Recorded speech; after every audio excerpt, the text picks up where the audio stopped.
How fight. You Too small. You with Errol? You know how much you weigh. How much I weigh. Fat, nigga. That's what you is. I'm not fat. Fat. I'm not fat, muscle. That's fat. It don't matter. Yeah. Hey, it don't matter. It don't matter. Grab it again, son. Grab it again. Sorry. You gonna look like Benavidez. You. Yeah, one leg. You gonna look like him with one leg. Yeah, one leg. I'm gonna make you do the stanky leg. What you want to bet on that? What you want to bet We on? can bet 100,000 on that. Let's bet $1 million. Easy. Let's bet $1 million. You getting that money, right? Easy. Can I get a picture with y'all? You can't get a picture of both of This nigga still owe me a one-on-one. You can't get a picture of both of us. What's up with y'all? It's your boy T. And I literally had to come out of retirement to make this video because of the constant slander.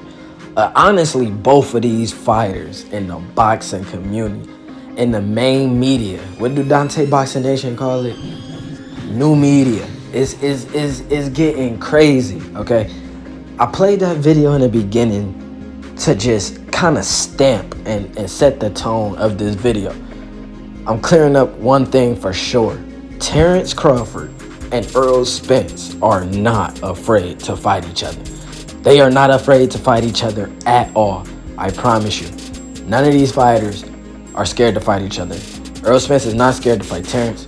Terrence Crawford is not scared to fight Errol. And further ado, I'm about to go further in this video and break down what's going on. And without further ado, let's get right into it.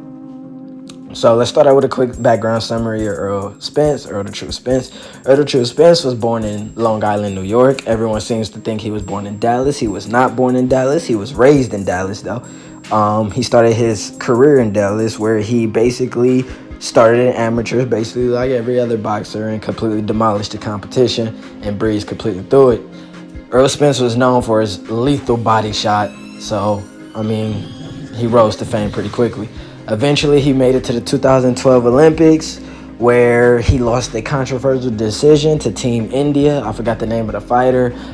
It was later overturned because the Indian fighter was caught cheating. There was basically a whole bunch of holes that weren't called, and it would leave Spence to win in the fight by a couple points on the cards. So they overturned the decision, and eventually Errol Spence became a pro fighter. As a pro fighter, as you know, Errol Spence completely blitzed through the welterweight division, pretty much stopping everybody who, got put in front of him, to the point where he finally got to the IBF champion, Kell Brook. He ended up beating, knocking out, and defeating Kell Brook in the 11th round and became the IBF champion in his first championship of his career. He would then go on to fight against and beat Mikey Garcia, who was a junior welterweight at the time. He would then go on to defeat and beat Danny Garcia, who was a welterweight at the time. He would also go on to fight Sean Porter, who was the WBC champion at the time in a unification bout, and his most recent bout against Udonis Ugas for the WBA belt. Errol Spence is 28-0 with 22 KOs with a 70%, somewhere like that, 78% KO rating. Now for Terrence Crawford. Terrence Crawford was born in Omaha, Nebraska, where he started boxing. Just like Errol Spence Jr., Terrence Crawford started obliterating the amateur division. He actually won 3 amateur tournaments back-to-back in 2008, just before the 2008 Olympics. Just like Errol, Terrence Crawford had a lethal body shot and just crazy accuracy. He will also go on to defeat future champions in the amateurs, such as Danny Garcia and Mikey Garcia, who Errol Spence did not fight until the pros. Shortly after that, he would start his legacy career by going up to lightweight as a pro boxer and defeating lightweight champion Ricky Burns. He would then relinquish those titles and go up to junior welterweight 140, where he would fight Victor Postal for the WBC junior welterweight title. Then shortly after that, he would go on to fight then at the time his toughest competition by defeating Julius Ndongo, who was the unified junior welterweight champion at the time, holding the IBF, IBO, and WBA welterweight title. After that, Terrence Crawford would own his spot in the exclusive club of being one of the only select few boxers to ever be undisputed. There's actually less than 10 boxers that's undisputed, and Floyd Money Mayweather is actually one of the boxers that is not. Shortly after, he will relinquish all those titles and move up to 147, where he will fight Jeff Horn, who had previously defeated Manny Pacquiao. After that, as a WBO welterweight champion, Terrence Crawford would then go on to defend his belt up against Jose Benavidez, who was at the time probably the most dangerous welterweight before he got shot in his knee.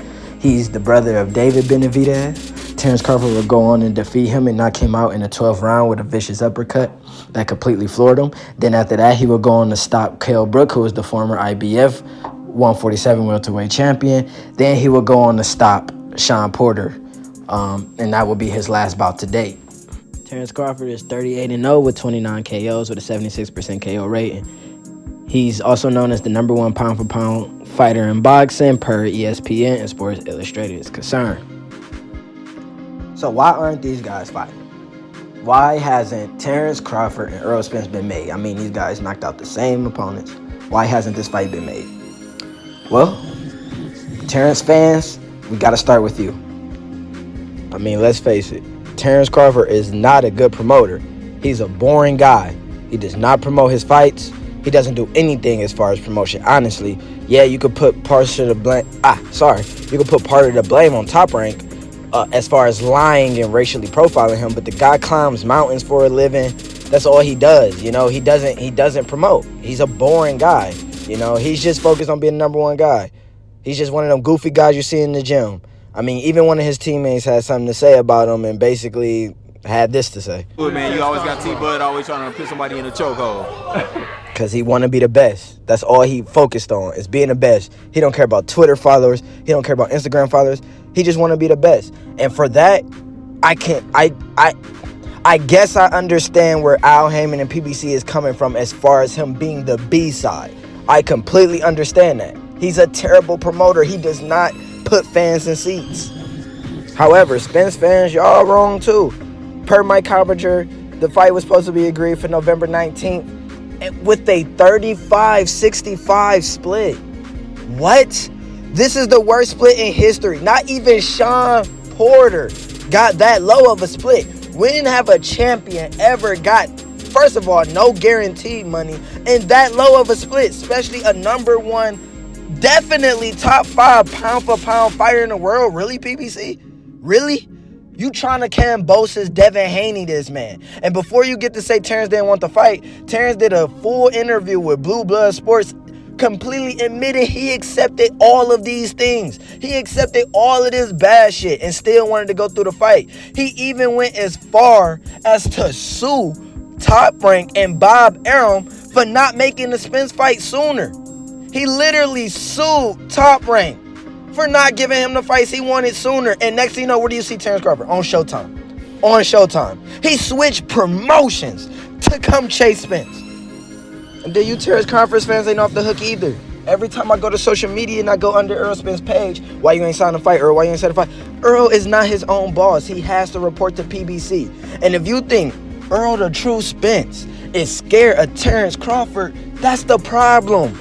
That is the problem. We need to start shifting our focus on these damn promoters. Errol Spence ain't scared of Terrence Crawford. You go to his IG page, this man hasn't got a single haircut or hairline since after the You Guys fight.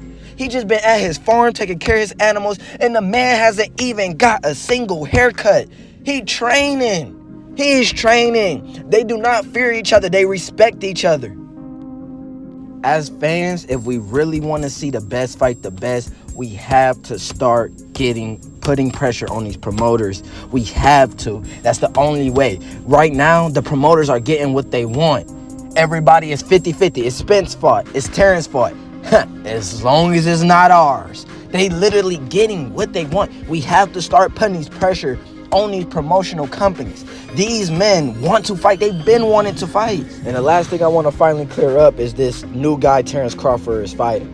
Everyone say he's ducking. First of all, Terrence Crawford and Errol Spence are still in negotiations. Terrence Crawford wanted to fight this year. You have to understand he hasn't fought since last year when he fought Sean Porter. He's admitted on multiple interviews that he wants to fight this year. He ended up getting a fight for December 10th, which is like the definition of last minute fight. You know, the negotiation with Errol Spence wasn't going as well, and he knew he wasn't going to fight this year. So he hurried up and signed the fight with a tough opponent just to fight this year and to make some money. They're going to fight next year, hopefully. And that's really all I got for now. So if I hear anything new, I heard Terrence Crawford went on live and did an interview. I didn't even want to put that information in here because I just wanted to do this video. So I'll catch you on the next one.